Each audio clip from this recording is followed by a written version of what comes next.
Well, I've spoken for a week now about this report commissioned by the Defence Force into our Special Forces soldiers in Afghanistan. I've written about this in today's Daily Telegraph in Sydney, the Courier Mail in Brisbane and the Gold Coast Bulletin. This was where the Prime Minister told us that following the release of this report, the nation would have to face some brutal truths. So apparently our men who were sent into these theatres of war to sacrifice and serve are already guilty. At least the language of our so-called leaders generates that impression.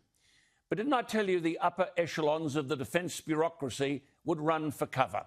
They've wanted to control this and avoid being implicated. The Chief of the Defence Force and the Chief of the Army, this is how they operate, you see. Keep your hands clean so that your starched shirts don't get dirty. Pardon the language, but bury the poor bastards in the field who are actually fighting the Taliban. Why the SAS? Well, government don't want to wear the odium of our men dying in combat, so send the best, the SAS, and send them over and over again. Deployed too often. The rotations were too long. The average number of Afghanistan tours of duty were between 8 and 12. And they were of between 3 and 4 months. One person did 16. And they're operating under their rules of engagement. The enemy wasn't constrained by Western values. And I repeat, why were these young men sent over and over again? Because government feared the blowback of higher casualties.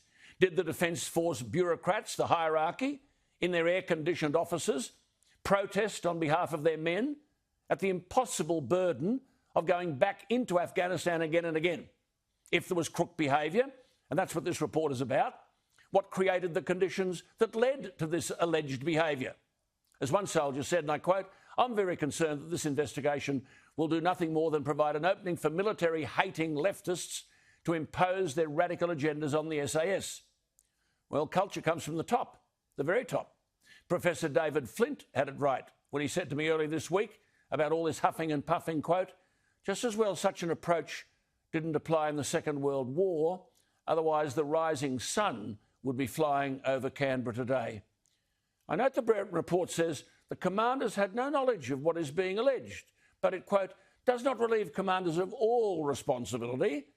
What does he mean by all responsibility? I'm sorry, Mr Justice Brereton.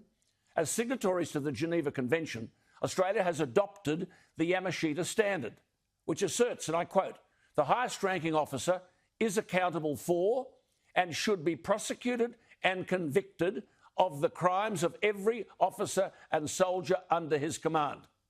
Well, one such former officer of Australia's Special Forces is the 34-year-old Heston Russell. In the past 5 years, he's lost more friends to suicide than during his 4 deployments to Afghanistan. We've spoken to him before. He joins me again. Heston, thank you for your time.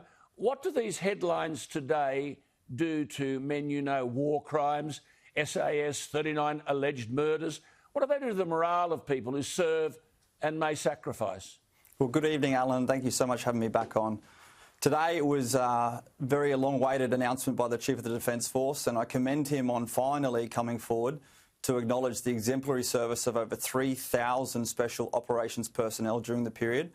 And as he says, the actions of few are now to be passed forward to the official processes, and I pray that we can now allow those processes to go on. But in the meantime, we need to really hunker down and support those who are, for the first time in Special Forces history, being dragged before an open inquiry and being subjugated to public opinion, and so are their family, and left to question the purpose that they served with valour in action overseas. So you've told me before more than 10 soldiers from your unit have killed themselves and more than 400 veterans have taken their lives since 2001.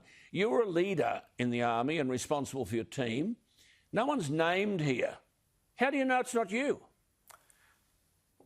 Absolutely correct, Alan. I actually don't know, and particularly with the Chief of the Defence Force's comments today about those tactical commanders. You know, I was a platoon commander, I was a captain. I stand ready to accept responsibility should one of my guys be one of those involved. But the interesting part, Alan, is that I'm finding out, and all the other soldiers and officers are finding out these updates live in the media. There is no support mechanism around them unless we reach out and ask for help, which you would have heard yourself.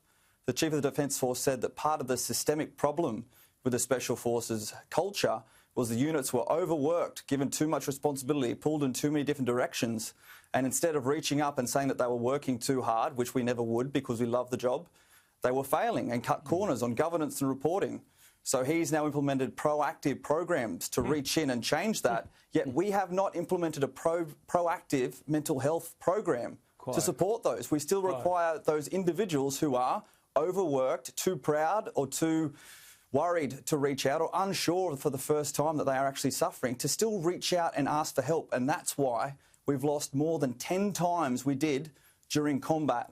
Absolutely. The period we're focusing on now. But see, the ABC last month ran a story with an alleged US Marine who refused to be identified, who said he witnessed a murder by Australia's 2nd Commando Regiment, your regiment, of an Afghan prisoner in Afghanistan in 2012. And Brereton says the report focuses on conduct of soldiers from the Perth-based Special Air Services Regiment. He says the inquiry was not successful in, quote, breaching the code of silence in the 2nd Commando Regiment. That's yours. What does he mean by that?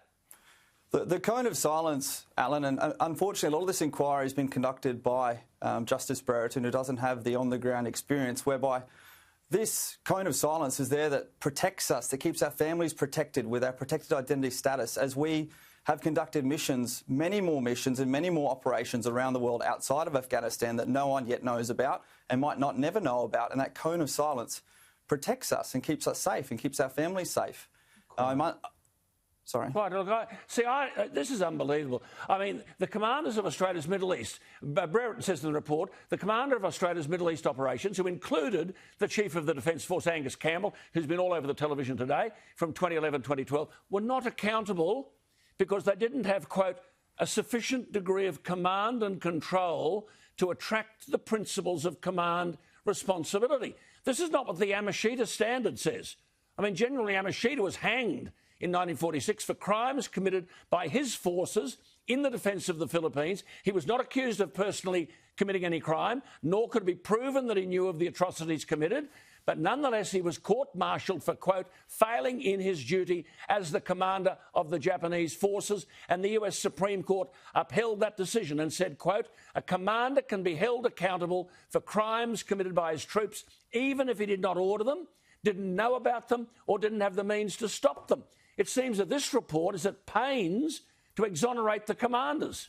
I think also, Alan, the Prime Minister's move to set up the Office of the Special Investigator, which will have any subsequent findings from the investigation tried before Australian law, will also remove us from that, as far as I understand, but I'm unsure. But either way, you hit the nail on the head. As a leader, as a professional leader, I was always taught that you operate with authority, and through that we exercise delegation through mission command. And that's delegation, not abdication, which means you are ultimately responsible for following through on what you order or your subordinate orders, actions under the authority that you apply. So there has been a systemic issue within the culture of Special Forces for that accountability, and that has been brought to the forefront and has had reforms underway for the last 5 years, and I could speak to those at length. It's important to note that they are underway, but there is a large component of accountability of the leadership that definitely I look forward to seeing how that comes into play, particularly at higher levels. We all do. We all do. And I would point out to our viewers, no one from the Department of Defence or Veterans Affairs has spoken to people like Heston. No one. Heston, thank you for your time. We'll keep in touch. Tell all your troops the public are on your side. I can assure you of that. Don't worry about all these bureaucrats in starched shirts in air-conditioned offices. Great to talk to you. Thank you for sharing your time. But to my viewers, what do you make of that? Start with disgust, I would think. Email me, alan@skynews.com.au, or the text line 0414 000 848.